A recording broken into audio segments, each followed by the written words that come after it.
Aquí estamos en la última entrega de La Vegetariana de Han Kang y en la finalización del ciclo Siempre Literatura 2020. La ronda lectora de la librería Liliana Bodoc de la Facultad de Filosofía y Letras en su virtualidad, un año extraordinario, literalmente, porque hemos trabajado de un modo diferente a nuestros tradicionales encuentros y lo hemos disfrutado y nos hemos podido comunicar y bueno, hemos sacado ventaja de la experiencia. Así que felices y muy emocionadas también por el contenido, digamos así, por la experiencia literaria que nos ha dado Han Kang, la coreana. Operación literaria para destacar la del tiempo en este momento, lo habíamos comentado en la penúltima entrega. Quería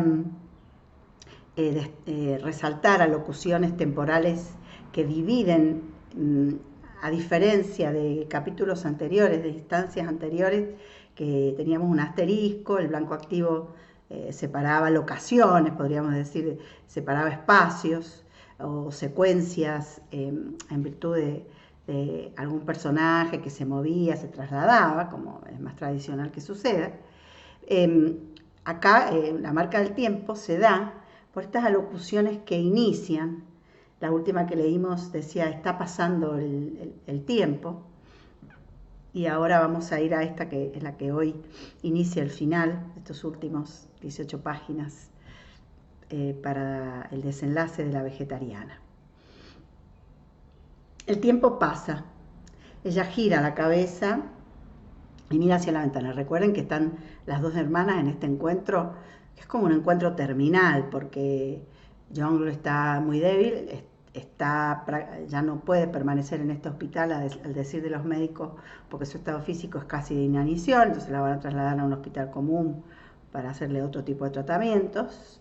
Y ella, en su perspectiva, su mirada, su sentir, se está convirtiendo en árbol, está entrando en una faz vegetal árbol, por lo cual solo bebe agua y se siente árbol, no interactúa con la realidad de manera humana. Va perdiendo esas facultades y lo va celebrando, ¿no? La facultad de pensar, de hablar, que son las facultades superiores, las operaciones superiores del cerebro humano. Ella gira la cabeza y mira hacia la ventana. Parece que la lluvia ha parado, pero el cielo sigue nublado y los árboles mojados se mantienen callados. Como es una ventana del segundo piso, se ve toda la frondosa ladera del monte Chukseong, que es un conocido parque recreativo. El enorme bosque también se mantiene callado. Ella saca del bolso un termo y vierte un poco de té de membrillo en el vaso de acero inoxidable que ha traído. Estábamos con los aromas, con los sabores, la tentación que quiere provocar en su hermana. Ella acerca la boca y toma un sorbo primero. En la punta de la lengua le queda un sabor dulce y aromático. Ella vierte un poco de té en un pañuelo y con él humedece los labios de Jong. De nuevo no muestra ninguna reacción. ¿Quieres morir así?, le pregunta. No, tú no quieres morirte. Si quieres convertirte en un árbol, tienes que comer, tienes que vivir, le dice. De pronto para de hablar y contiene la respiración, pues se le despierta una sospecha que no desea reconocer. No estaría equivocada, no sería que lo que desea Jong desde el principio es la muerte. No, se repite y una otra vez para sus adentros. No, tú no quieres morirte. Antes de dejar de hablar por completo, es decir, hace un mes aproximadamente, Jong le había dicho lo siguiente en un susurro. Ine, sácame de aquí. Ine, sácame de aquí. Había perdido tanto peso que parecía otra persona, como si le costara hablar. Pronunció las palabras de manera entrecortada, mezclando ásperos resuellos. Todos quieren hacerme comer, yo no quiero, pero me obligan. La otra vez vomité todo lo que comí. Ayer apenas comí un poco, me pusieron una inyección. Ine, no me gusta esa inyección. De verdad que no me gusta. Sácame, por favor, sácame. No quiero seguir en este lugar. también hago la reserva de que los momentos que vienen son muy impresionantes. Así que si alguien quiere adelantar, como cuando uno ve una película, que no puede hacerlo, ¿no? Ella le respondió tomándola de las manos. Pero si casi no puedes caminar, es gracias a la solución intravenosa que estás aguantando. Vas a comer si te llevo a casa, si me prometes que comerás, te sacaré de aquí. Mientras le decía esto, se dio cuenta de que se apagaba una llama en los ojos de su hermana. Vamos, contéstame, prométemelo. ¿Ves? Eres igual que los demás, le respondió Jungle con una voz apenas audible y apartando la vista de ella. ¿Por qué dices eso? Yo solo quiero... Nadie me comprende, ni el doctor, ni las enfermeras, son todos iguales. Sin querer comprenderme me dan medicamentos, me pinchan con inyecciones, dijo Jungle, lentamente y en voz baja, pero con firmeza. Su tono no podía ser más frío. Es que tienen miedo de que te mueras, le gritó sin poder contenerse, ¿no? Es el recuerdo de aquel momento. Jungle tornó la vista hacia ella y la miró fijamente como se mira a una desconocida. ¿Y por qué no puedo morirme? Fueron las últimas palabras de Jungle antes de cerrar su boca, definitivamente. También acá se presenta una cosmovisión sobre la relación vida o muerte, bien diferente a la de la medicina moderna, a la de Occidente, a la forma burguesa, ¿no? de temerle mucho a la muerte, considerarla algo que hay que negar, al que no vamos a llegar. Además, la ciencia pensando en ganarle tiempo, ¿no?, a la vida, y entonces la muerte se transforma en algo oscuro, en algo a lo que se le teme mucho, algo que se evita permanentemente, ¿no?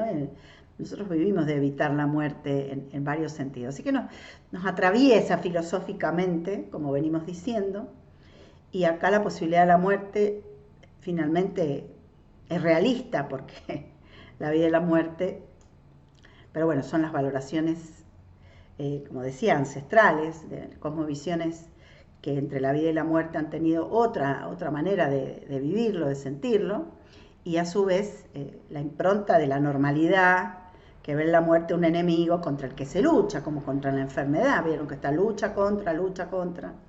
Es una carrera que se gana y no una experiencia que se vive, la conciencia de la totalidad, Y ahí se queda ella con esta frase, y así comienza el próximo momento, ahora sí separado por el asterisco. ¿Por qué no puedo morirme? ¿Qué debería haberle contestado? Debería haberse enfadado enérgicamente y haberle dicho que no hablara de ese modo. Vieron que en general es lo que hacemos, decimos, no hables de la muerte, no pienses en eso.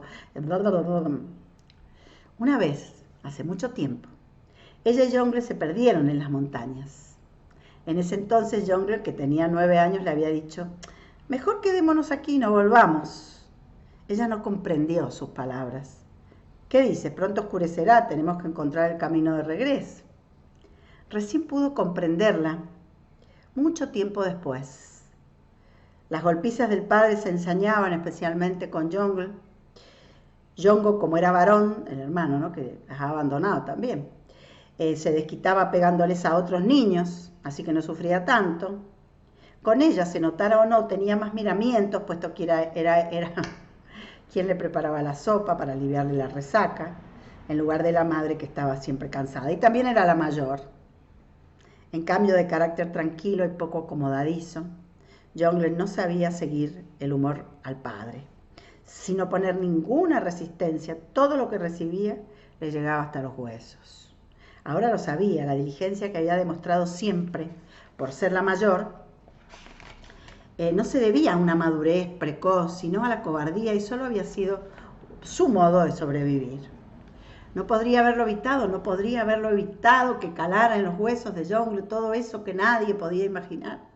Recordaba a Jungle de espaldas cuando era todavía pequeña y salía sola al portal de la casa para quedarse mirando la calle mientras caía la tarde. Ese día en la montaña habían bajado finalmente por la ladera opuesta y, acercándose a un poblado, habían vuelto a casa al anochecer, sobre una máquina cultivadora, atravesando caminos que desconocían. Había sido como una aventura, ¿no? Sin decir nada, se había quedado mirando los chopos que se incendiaban rojos bajo el sol del ocaso. Ella se había sentido aliviada, pero Jongle no se había alegrado. Las cosas serían diferentes ahora si esa tarde se hubieran alejado para siempre de casa, como quería Jongle. Las cosas serían diferentes si en la reunión familiar en su casa ella le hubiera agarrado más fuertemente el brazo al padre antes de que le pegara ese bofetazo a Jongle. La primera vez que Jongle había traído a quien sería su marido para presentárselo, a ella no le había caído bien porque le había producido la impresión de ser demasiado frío. Las cosas hubieran sido diferentes si ella hubiera impedido la boda siguiendo su intuición. Acá como esta idea de protección de hermana mayor, ¿no? De lo que podría haber hecho o no para evitar el sufrimiento de la hermana. Que está todo como preguntas retóricas interesantes, porque son cosas que por lo menos no tienen una sola respuesta, al menos. De este modo había veces que se quedaba ensimismada, trayendo a la memoria las variables que podrían haber afectado el destino de Jongle. Ese recuerdo de cada una de las fichas que se habían jugado en la vida de su hermana no solo era fútil, sino imposible. Aún así no podía detener sus pensamientos. Si ella no se hubiera casado con su marido, cuando sus pensamientos llegaban a ese punto, su cabeza se quedaba pesadamente paralizada. No tuvo la certeza de que él la amaba. Aunque inconscientemente lo sabía, se casó igual. Había hecho bien en actuar de este modo. Durante los 8 años que habían vivido juntos, ¿acaso ella no lo había defraudado del mismo modo que él la había defraudado a ella? Él la había llamado una vez, 9 meses atrás, fue casi cerca de medianoche. Parecía llamarla de muy lejos, pues el intervalo de sonido de las monedas que caían era muy corto. Tengo ganas de ver a Jiwoo, dijo él con voz baja, esforzándose por pretender la serenidad. ¿No me dejarías verlo, aunque sea una vez? Era muy propio de él. Omitiendo las palabras de disculpa o de ruego, pidiendo perdón, se refirió directamente al niño. Tampoco preguntó qué había pasado con John. Ella sabía cuán sensible era él, cuán fácil era herir su orgullo y con qué facilidad se frustraba. También sabía que tendría que pasar mucho tiempo para que volviera a llamar si ella lo rechazaba.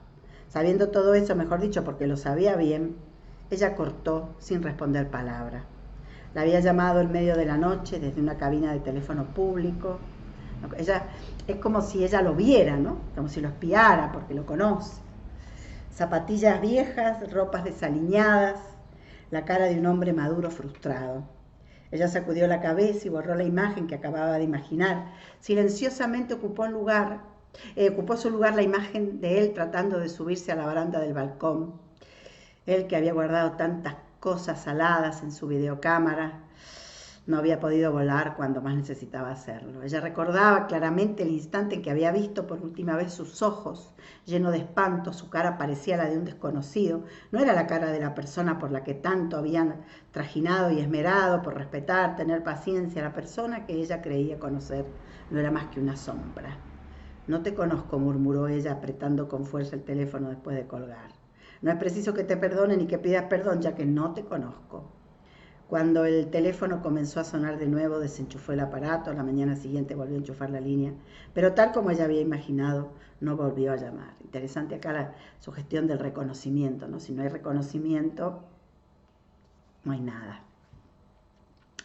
Volvemos a las marcas temporales, las alocuciones fuertes que van dando también esta angustia, ¿no? Estos minutos contados, como digo, esta secuencia terminal. El tiempo sigue pasando. Jongle tiene ahora los ojos cerrados. Estaría dormida, había olido las cosas que le había acercado a la boca. Ella le mira los pómulos sobresalientes, los ojos hundidos. Nota que su respiración se hace más entrecortada.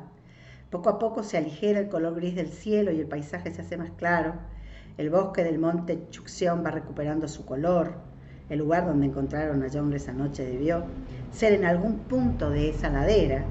Escuché un sonido, había respondido Jongle, que estaba acostada y con la aguja intravenosa puesta. Fui porque escuché que me llamaban. ¿Cómo dejé de escuchar ese sonido? Me quedé esperando allí de pie. ¿Qué estuviste esperando? Entonces repentinamente la mirada de Jongle se hizo más intensa, levantando el brazo que tenía libre, La fuerza del apretón fue tan fuerte que ella se sorprendió. Estaba por entrar en la tierra, derretida por la lluvia, completamente derretida. Es la única manera para nacer de nuevo al revés, una ceremonia de renacimiento. Por eso digo, estamos trabajando acá los renacimientos, los reconocimientos. Intempestivamente la voz exhalada de ellos se entrometió en sus recuerdos. ¿Qué hacemos? Dice que John que puede morirse. Sintió un dolor sordo en los oídos como cuando despega un avión, ¿no? Llegó esta cuidadora, amiga, compañera que... Había un recuerdo que nunca había compartido con nadie y seguramente tampoco lo haría en el futuro. Hace 2 años, en abril, es decir, en la primavera del año en el que habían filmado a John, ella había tenido pérdidas de sangre durante casi un mes. No sabía el por qué, pero cada vez que lavaba su ropa interior manchada se acordaba de la sangre fresca y roja que había emanado a borbotones de la muñeca de John. Tenía miedo de ir al doctor, por lo que fue postergando día tras día la consulta. Si tengo algo malo, ¿cuánto tiempo me quedará? 1 año, 6 meses. Entonces por primera vez tomó conciencia del mucho tiempo que había vivido con su marido, un tiempo desprovisto de alegría y naturalidad, un tiempo que ella misma había elegido. En la mañana del día en que por fin se dirigió al servicio de ginecología, donde había tenido a Ji-woo, ella estaba esperando de pie en el andén al aire libre de la estación Wansimini, el metro que tardaba en llegar. Enfrente se veía una construcción decrépita de hierro y entre los durmientes más alejados, por donde no pasaban los trenes, crecían unas hierbas silvestres bien altas. De pronto tuvo la sensación de que nunca había vivido y se sintió sorprendida por ello. Era cierto, nunca había vivido realmente. Desde que tenía uso de memoria, no había hecho otra cosa que soportar. Ella creía que ser un buen ser humano y por ello nunca le había hecho mal a nadie. Era trabajadora, era pues incomprensible, había tenido bastante éxito económico. Ante estas construcciones decrépitas y esos hierbajos crecidos, ella no era más que una niña que nunca había vivido. Aparecen también los desdoblamientos. Cuando se había subido a la camilla ginecológica venciendo el miedo y el pudor, el médico de dama dura había introducido un espéculo y le había extirpado un pólipo semejante a una lengua. Ella se estremeció por lo lacerante del dolor. Fue por eso que tuvo el derrame. Se lo he extirpado limpiamente, así que tendrá pérdidas más fuertes durante unos días y luego desaparecerán totalmente. Sus ovarios están sanos, así que no tiene de qué preocuparse. Trae otro instante como que la muerte está cerca y finalmente era una fantasía, ¿no? En ese instante ella sintió un dolor inesperado. El tiempo que tenía para vivir volvía a ser ilimitado, pero no se alegraba en absoluto, ¿no? Se dio cuenta de que la preocupación que había sufrido durante un mes por la posibilidad de que fuera una enfermedad grave no había sido más que una leve ansiedad. En el camino de vuelta, si sus piernas se tambalearon cuando de nuevo se encontró en el andén, no fue solo por el dolor que le provocaba la reciente operación. Cuando por fin el metro entró por la plataforma, haciendo un ruido ensordecedor, ella se escondió a tientas detrás de las sillas de metal. Lo hizo porque tuvo miedo de que alguien dentro de ella la empujara delante del recio tren, ¿no? El borde, ¿no? Este espacio liminal entre la vida y la muerte, con valoraciones no necesariamente racionales, por eso digo ni burguesas ni occidentales, sino totalmente sensoriales, interiores, subjetivas, experiencias cuerpo, miedo y deseo, todo esto aquí en las vidas entrelazadas de estas 2 hermanas. ¿Cómo explicar los siguientes 4 meses? Las pérdidas de sangre continuaron, pero se interrumpieron al cicatrizar la herida. Sin embargo, ella sentía que todavía tenía una herida abierta, una herida tan grande que le parecía que todo su cuerpo era tragado por el agujero negro. Ella contempló en silencio cómo se iba la primavera, que llegaba el verano. La vestimenta de las mujeres que entraban a la tienda de cosméticos se hacían cada vez más coloridas y cortas. Bien, también tiene acá como clave audiovisual, ¿no? Clave cinematográfica. Me imagino el negocio cosmético, las mujeres desnudándose, la idea de verano como idea de ir sacándose ropa, capas, traje, que excede lo meramente cotidiano, ¿no? Trivial, y se meten en otro registro, como hace la novela, en otra dimensión. Como siempre ella le sonreía a los clientes, recordaba con jovialidad distintos productos, les hacía descuentos, pegaba los afiches de los productos en lugares nuevos, sustituía sin altercados a las cosmetólogas. Sin embargo, cuando dejaba la tienda en manos de las empleadas y se iba a buscar a Jiwoo al anochecer, quedaba mortalmente agotada. Cuando caminaba por las calles de calor tórrido que rebosaban de música y enamorados, todavía podía sentir como el viejo agujero negro seguía siempre allí con la boca abierta y dispuesta a tragarla. Una suerte de vacío existencial o un vacío existencial. Arrastrando su cuerpo cubierto de sudor, fue atravesando esas calles. Fue la época en que el sofocante verano comenzó a refrescar por las mañanas y las noches. Había vuelto a casa a la madrugada después de varios días fuera y la abrazó como un ladrón, como lo había hecho tantas veces. Ella lo rechazó. Estoy cansada, de verdad que estoy cansada. Entonces él le dijo en voz baja, aguanta un poco. Entonces, chan, chan, chan, chan. Entonces ella lo recordó que había escuchado esas palabras innumerables veces en sueños. Recordó que lo había aguantado pensando que si aguantaba ese instante todo estaría bien. Recordó que había borrado el dolor y la vergüenza con el letargo del sueño. Recordó que en la mesa del desayuno a la mañana siguiente de estas noches sentía el impulso inconsciente de pincharse los ojos o de echarse sobre la cabeza el agua hirviendo de la tetera. Fíjense la dimensión de las violaciones maritales, las violaciones autorizadas en el matrimonio, ¿no? Los bloqueos de ella y de las mujeres en esta secuencia y las mañanas naturalizando, hacer de cuenta que no pasaba nada y un deseo fuerte de morir, ¿no? Por no vivir y por ser ultrajada y por la violencia. Todo esto está aquí en este recuerdo que aparece como epifánico, como algo que ella recuerda, insisto, en este momento terminal, donde va a pasar algo tremendo en relación con su hermana y a ella le viene a la memoria todo esto que ha estado viviendo, que ha estado tapando, que ha estado mecanizando, que ha sido su vida real.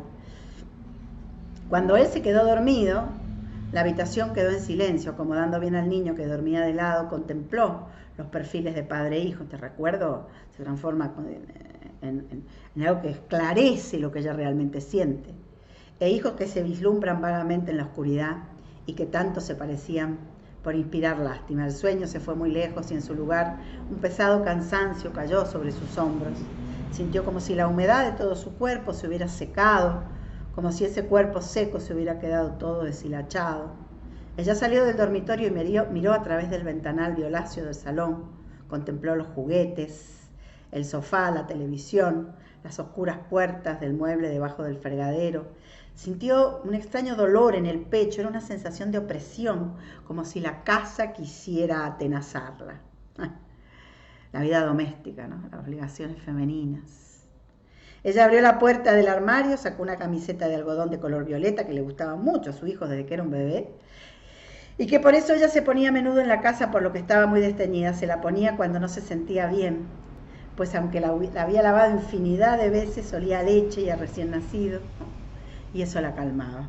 Sin embargo, esta vez no tuvo ningún efecto. La sensación de opresión en el pecho se fue intensificando. Le costaba respirar. Se sentó al lado del sofá, siguiendo con la vista el segundero que avanzaba, dibujando un círculo, y trató de sosegar su respiración. Sin embargo, fue en vano. De pronto, le pareció que había vivido ese instante innumerables veces, como un déjà vu. La certeza del dolor estaba ante sus ojos como si hubiera preparado hace tiempo y hubiera estado esperando hasta este instante. Todo esto no tiene ningún sentido. No puedo aguantar más, no puedo seguir adelante, no quiero seguir adelante. Vuelven estas frases encomilladas, ¿no? Son arrebatos de conciencia, ¿no? Intromisiones de lucidez vital que van llegando a ella mientras espera que su hermana quiera vivir, que su hermana quiera comer, que su hermana se recupere. Ella volvió a recorrer con la vista los objetos de la casa. Nada de lo que había allí era suyo, del mismo modo que su vida no era su vida. Cuando esa tarde de primavera sintió en el andén del metro que la muerte estaba solo a meses de distancia, cuando creía que la roja sangre que fluía continuamente de su cuerpo probaba ese hecho, ella se dio cuenta de todo, que ella estaba muerta hacía mucho tiempo, que su dura vida no era más que un teatro o una fantasmagoría. La cara de la muerte que se había acercado para ponerse a su lado le era familiar, como alguien de su propia sangre que hubiera perdido hacía tiempo y hubiera vuelto a encontrar, ¿no? Ella misma. Por eso digo que también está en una clave de desdoblamientos aquí, el ser. Eligió su cuerpo que temblaba como si tuviera frío y se acercó a la habitación donde guardaba los juguetes del niño. Arrancó el móvil que había armado y decorado con el niño todas las noches de la última semana y comenzó a desanudar los hilos. Los lazos estaban tan fuertemente amarrados que le dolieron las yemas de los dedos, pero con paciencia desató el último nudo. Después de juntar una a una las estrellas de papel de colores y de celofán y guardarlas ordenadamente en la canasta, enrolló el hilo y se lo guardó en el bolsillo del pantalón. Se calzó las sandalias, empujó la sólida puerta del apartamento y salió afuera. Bajó andando los escalones desde el cuarto piso.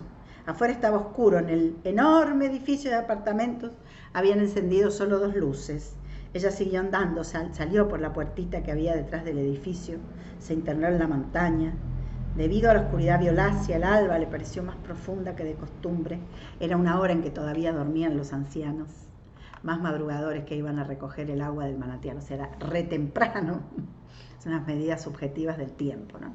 Por eso digo que la operación de la temporalidad es muy destacable en este capítulo, en esta tercera parte. Con la cabeza agacha ella siguió y siguió andando.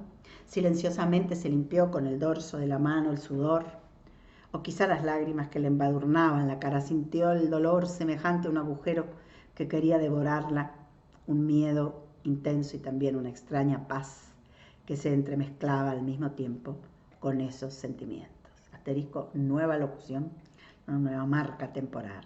El tiempo no se detiene. Ella vuelve a la silla, abre la tapa del último, o sea, vuelve como al presente, ¿no? Del último envase hermético. Hay también acá connotaciones, bueno, literarias y filosóficas de las esperas trágicas, de las esperas con finales anunciados, ¿no? De las esperas filosóficas, de las esperas perfectas, como esperas donde no llega lo que uno espera. Todo eso está también con varias tradiciones literarias que seguramente les están viniendo al corazón. Ella no había olvidado que a su hermana le gustaban las ciruelas. Recordaba que una vez, de pequeña, Jongleur se había metido una ciruela entera en la boca y la había hecho rodar sin morderla, diciendo que le gustaba al tacto. Sin embargo, ahora las manos de Jongleur no muestran ninguna reacción. Piensa que sus uñas adelgazadas parecen de papel.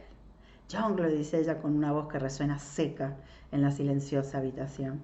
No se escucha ninguna respuesta. Ella pega su cara a la de Jongleur, entonces como un milagro.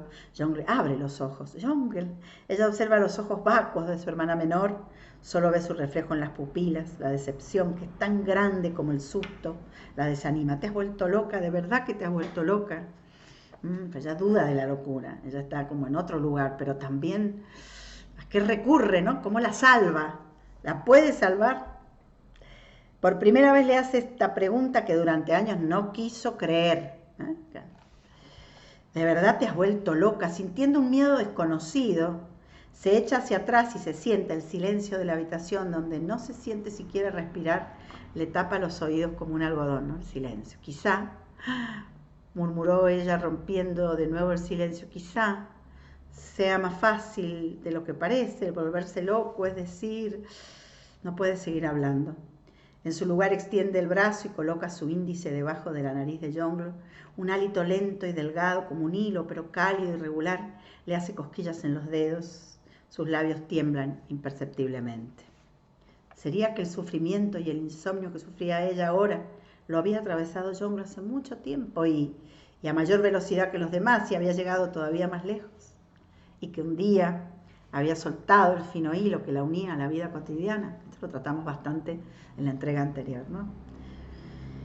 Y que aparte estamos todas sobre todo conectadas, y que el desaliento de una también es el de otra, y que a lo mejor ella lo vivió primero, que es el desaliento de estas hijas, esposas, ¿no? Arrasadas por la violencia, por el patriarcado. Durante el insomnio que había estado sufriendo, cada tanto había pensado en medio de la confusión que si no fuera por Jiwoo, la responsabilidad que el niño representaba, ella también podría soltar ese hilo. ¿Se acuerdan que les contaba ese personaje que dice, ahora todos se mueren, todos se vuelven locos y a mí que me importa un rayo, ¿no? Siempre tiene que quedar uno acá. Y esta idea del hermano mayor, que tiene ese mandato también, la hermana mayor.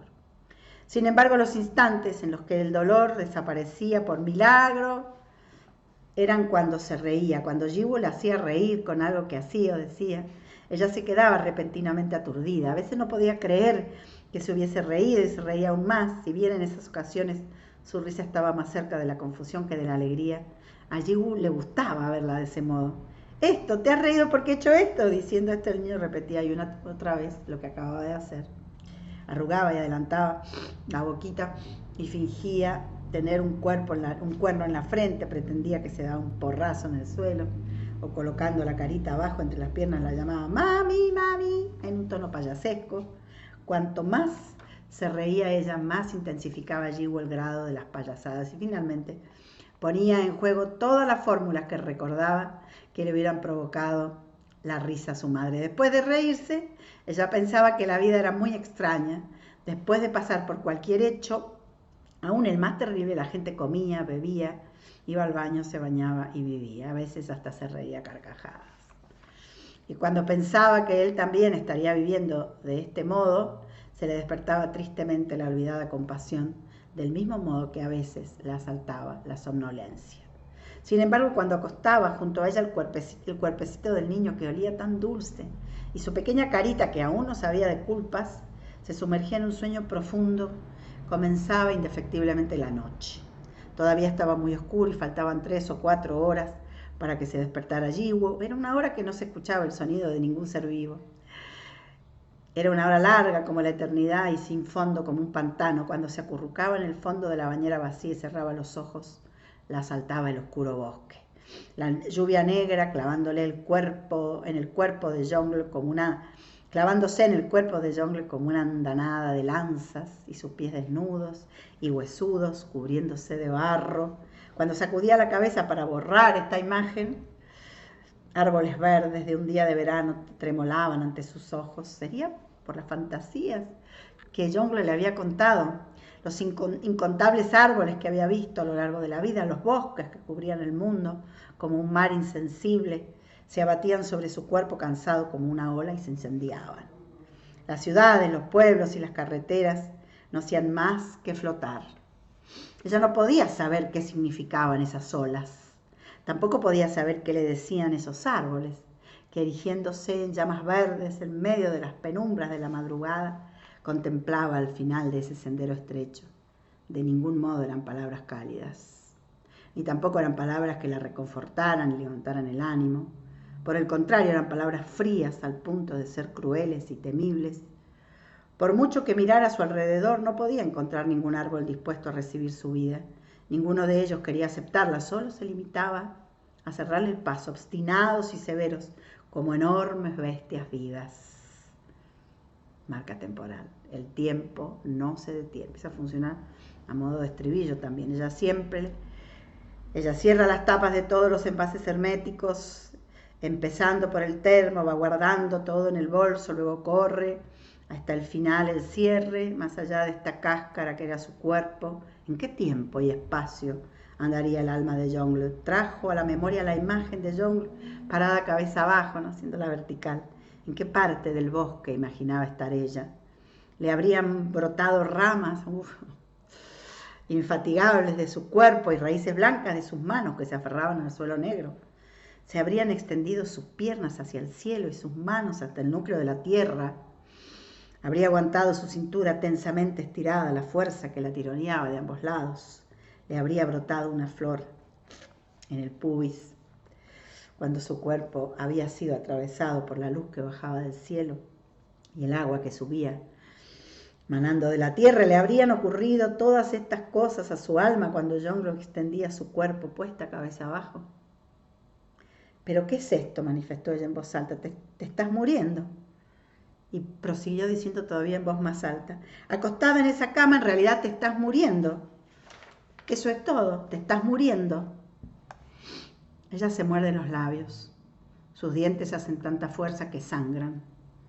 Se contiene el impulso que siente de aprisionar entre sus manos las caras insensibles de Jongle, sacudir con violencia el cuerpo espectral y lanzarlo al suelo. Ya no queda más tiempo. Ella se cuelga el bolso al hombro y empuja la silla. En tiempo reloj son esos 30 minutos que le ha dado el médico, ¿no? Pero ella lo va cargando de todas estas temporalidades justapuestas. Sale de la habitación con la espalda encorvada. Al darse la vuelta, el cuerpo rígido de Jongle sigue acostado y cubierto por la sábana. Ella se muerde los labios con más fuerza que antes y dirige sus pasos hacia el vestíbulo. Una enfermera de melena corta se sienta ante una mesa del vestíbulo con una pequeña canasta blanca en las manos. En la canastilla hay distintos tipos de corta uñas, los pacientes se ponen en fila, se toma mucho tiempo en elegir uno. A un costado, un ayudante de enfermera con el pelo atado les corta las uñas. Van a ver cómo acá ritualiza un poco la rutina, ¿no? Y a la vez nos da tiempo para prepararnos a que estas operaciones e intervenciones, a lo que le hacen a todos los pacientes, la convierten en una más, en esa estadística, esto que decíamos la entrega pasada, en este que va a ser un momento de pasaje, ¿no? Hacia la vida, hacia la muerte, no sabemos, y a una intervención médica muy fuerte, muy violenta, como es ponerle esta sonda con alimento. Así que estamos preparadas para lo más difícil, para lo peor, en este cuerpo que ha sido narrado en sus detalles, está casi en otro plano, ¿no? Está casi por dejar el plano físico ese cuerpo. Ella se queda contemplando el espectáculo, ¿no? de estas enfermeras cortando uñas. En silencio, los objetos puntiagudos que pueden infligir una herida y los que son largos como cuerdas, en parte porque pueden causar daño a los demás. Ella mira a los enfermos que se concentran en sus manos para poder devolver el corta uñas en el tiempo estipulado.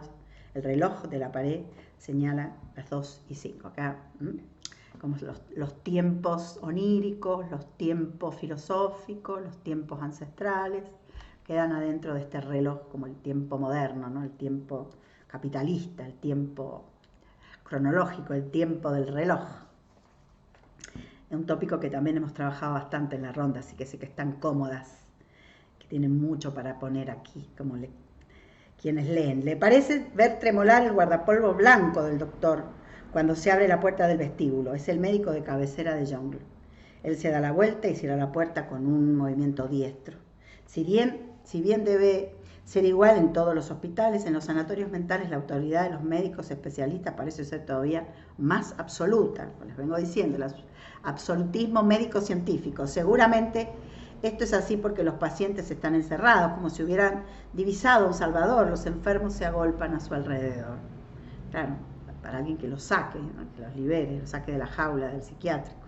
Doctor, un momento, habla usted con mi esposa, si le dice que ya puede darme el alta, chan, chan, chan, chan. Tome, es el número de teléfono de mi mujer, es como que lo bombardean, ¿no? Se escuchan las voces. Doctor, cámbiame la medicina, siento todo el tiempo un zumbido. Entonces una mujer que sufre de paranoia se acerca. Doctor, ¿no piensa hablar conmigo? El médico finalmente esboza una sonrisa profesional, serena, y la tranquiliza. Perdón, ¿cuándo la he pateado? Espere un momento que estoy hablando con este señor. ¿Desde cuándo le zumba el oído? La mujer espera golpeando con los pies el suelo mientras su rostro ceñudo refleja desconsuelo y angustia más que agresividad. Entonces se abre de nuevo la puerta del vestíbulo y entra un doctor al que ella ve por primera vez. Es el médico clínico, le indica a Eyu, que se ha acercado a ella sin que se diera cuenta, ¿no? Eyu es como una especie de sombra que cuida, que está súper involucrada en la recuperación de Jongle.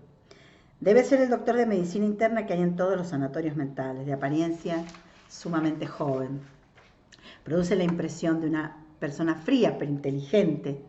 Cuando el médico de Jongle finalmente logra desembarazarse de los pacientes, se acerca a ella haciendo resonar sus tacones sin darse cuenta. Ella se echa hacia atrás. Trató de hablar con ella. Me pareció que estaba inconsciente.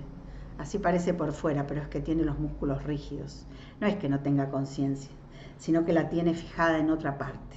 Si viera su reacción cuando se la saca de ese estado, se daría cuenta de que está completamente despierta, le dice el médico con actitud seria y hasta se lo ve un poco tenso. Puede ser muy duro para usted, que es un familiar. Si piensa que no servirá de ayuda, quizás sea mejor que no esté presente. Lo entiendo, pero creo que estaré bien, responde ella. Un auxiliar carga sobre los hombros a Jongle, que se resiste, retorciéndose. Cruza el pasillo, entra a una habitación. Siguiendo a los médicos, ella también se dirige a esa habitación. El médico tenía razón, Jongle está consciente sin duda alguna. Se debate violentamente, haciendo que parezca imposible que hace un rato estuviera tan inmóvil. De su boca salen gritos, en su mayoría ininteligibles. Suéltame, suéltame. 2 auxiliares y 2 ayudantes de enfermería aferran a Jongle, que da patadas por doquier, y la acuestan en la cama. A continuación le atan los brazos y las piernas. Quédate afuera, le dice, es difícil de soportar para los familiares, quédese afuera.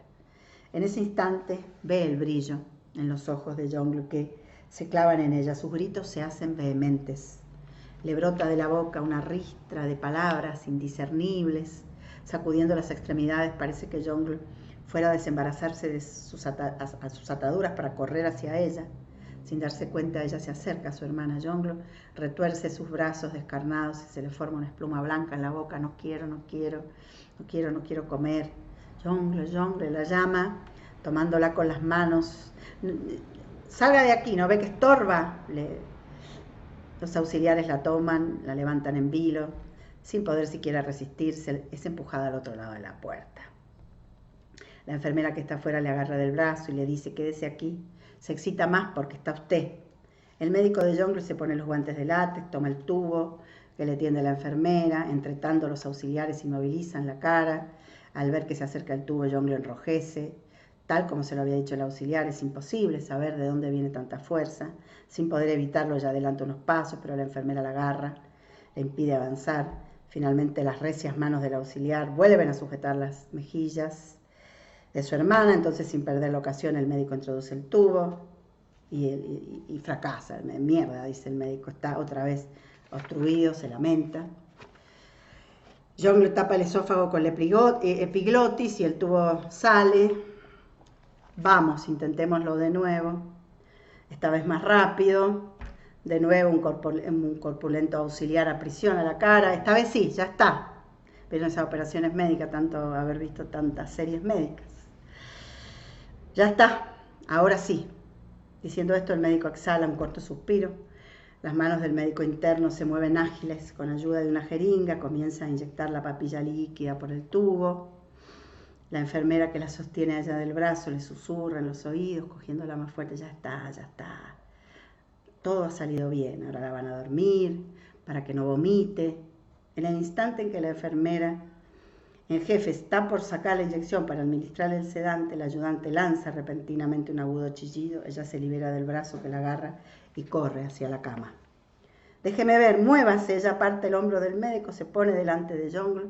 La cara del ayudante que sostenía el tubo está llena de sangre. La sangre roja emanada del tubo brota a borbotones de la boca de Jongle. El médico interno que sostiene en la mano la jeringa se echa hacia atrás. Sáquenle eso, sáquenle el tubo, grita ella con fuerza. El médico extrae el largo tubo de la nariz de Jongle, que se debate con fuerza. Quieta, quédate quieta, le grita el médico a Jongle, tranquilizante. La enfermera en jefe le tiende la inyección.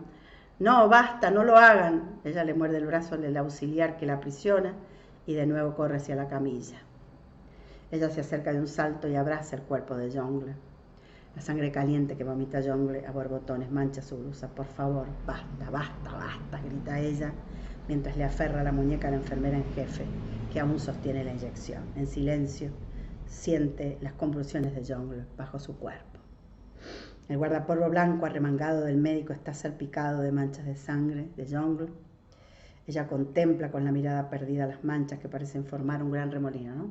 Fíjense cómo se superpone esta sangre con la de las escenas iniciales, cuando ella se corta las venas con sus intromisiones mentales, con sus sueños, esta clave onírica roja, ¿no?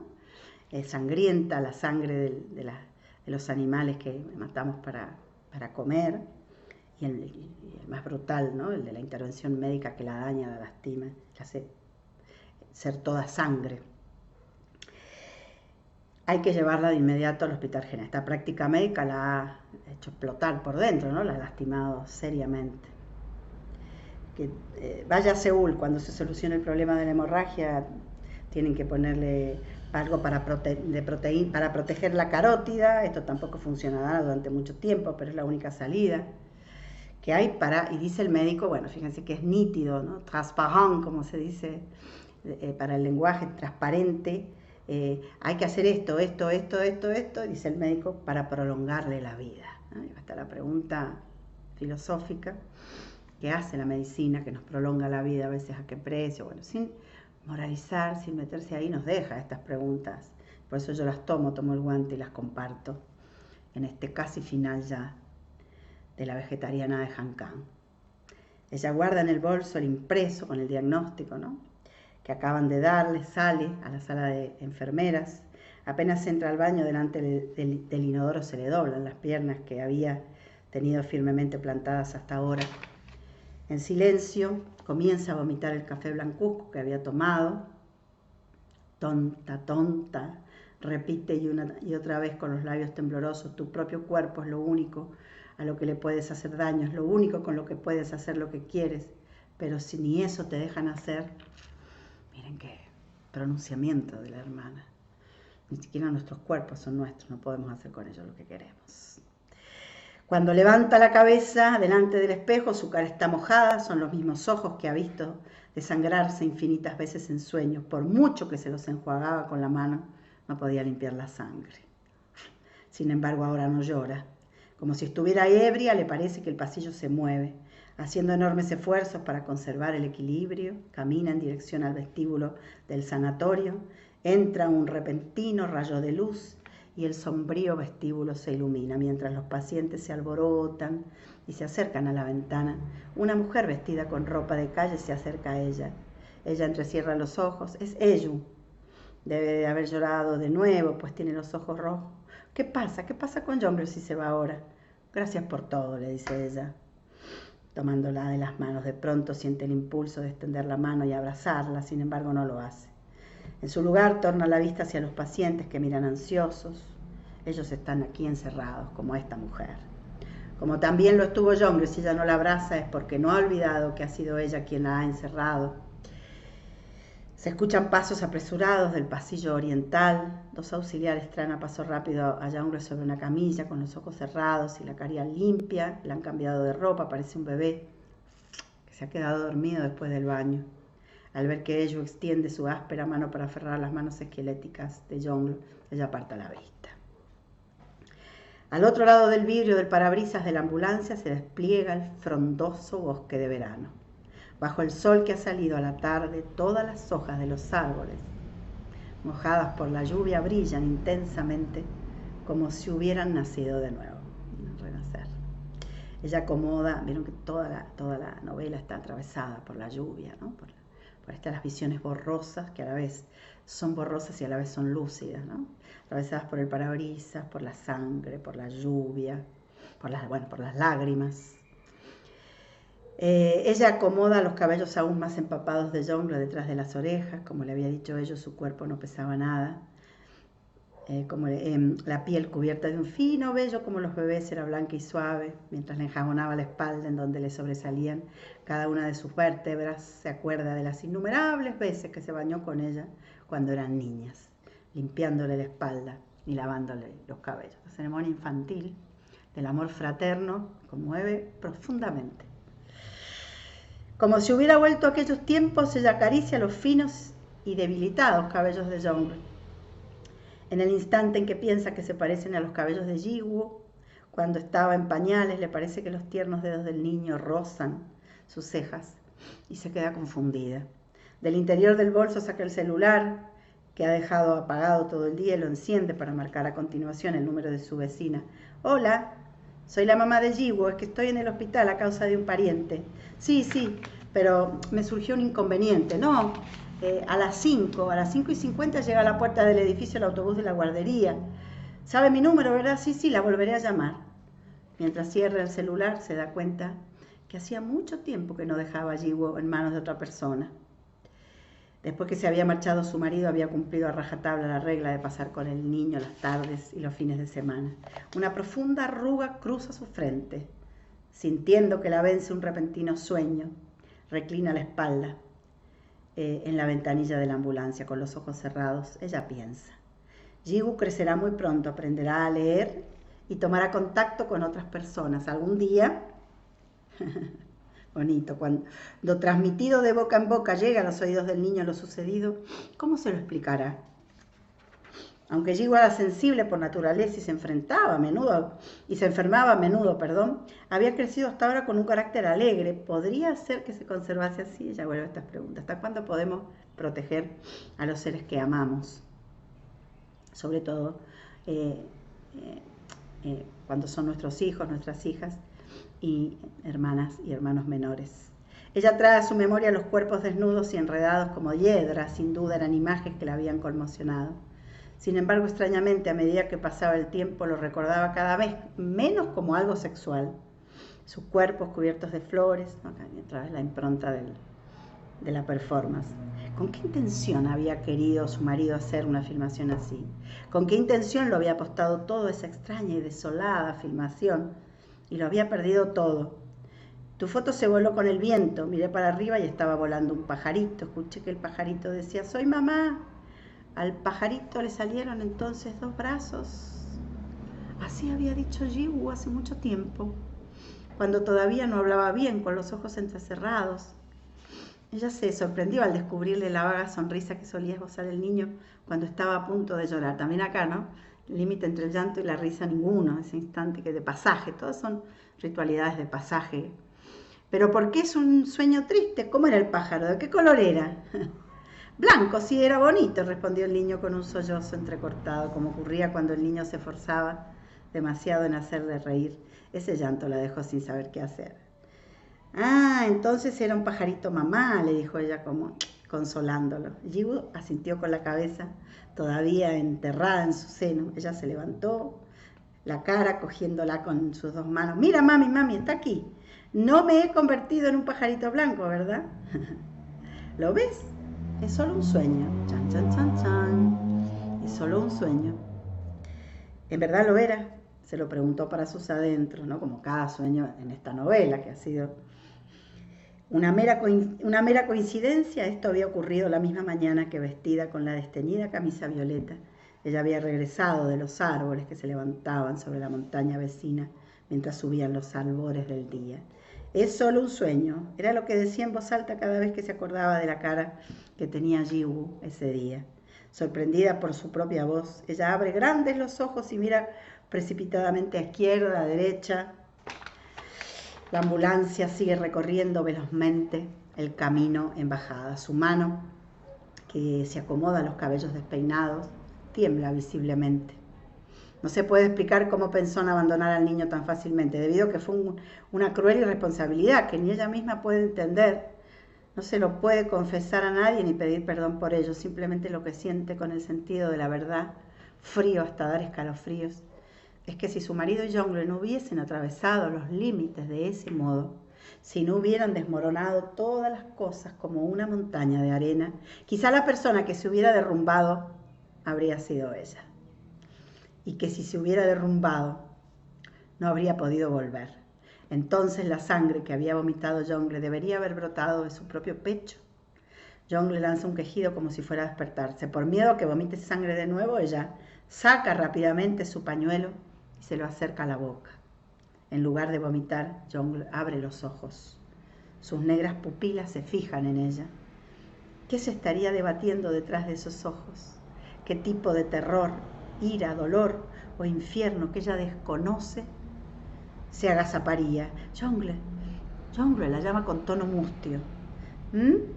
Pronuncia Jongle, no como si quisiera responder a su llamado, sino como si se resistiera a responder, y torna la vista. Ella extiende su mano temblorosa, pero enseguida la baja. Se muerde fuertemente los labios, pues repentinamente se ha acordado de esa madrugada que bajó por el sendero de montaña. El rocío que empapaba sus sandalias le transmitía frío a sus pies desnudos.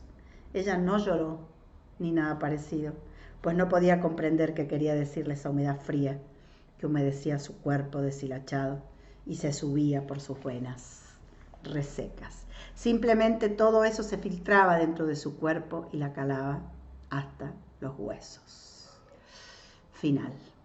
Todo esto, le susurra Jongle de pronto abriendo la boca. El vehículo se sacude al atravesar un bache del camino, haciendo fuerza con las manos, coge a Jongle de los hombros y sigue diciéndole, quizá no sea más que un sueño. Baja la cabeza y, como si estuviera poseída, acerca sus labios bien cerca de la oreja de Jongle y le habla marcado cada una de sus palabras. En los sueños Todo parece real, pero cuando te despiertas te das cuenta que no es así. Así que cuando despertemos algún día, entonces ella levanta la cabeza. La ambulancia está atravesando la última curva del camino montañoso. Se ve a un pájaro negro que parece un milano volando hacia los nubarrones, heridos por un penetrante rayo de sol estival. Sus ojos no pueden seguir acompañando sus aleteros.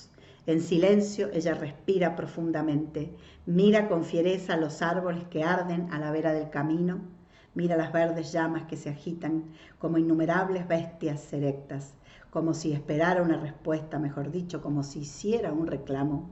Su mirada es oscura y persistente. Final, La vegetariana de Hankán, 2020, siempre literatura, el espacio virtual de la Ronda Lectora. Gracias por todo, a quienes han leído conmigo todo el año, gracias a la Secretaría de Extensión y a todas las chicas que en red me han acompañado para que saliéramos puntualmente cada semana. Y me despido con mucha emoción por La vegetariana, por las hermanas, por las subjetividades en el contexto de la familia. Hasta el año que viene.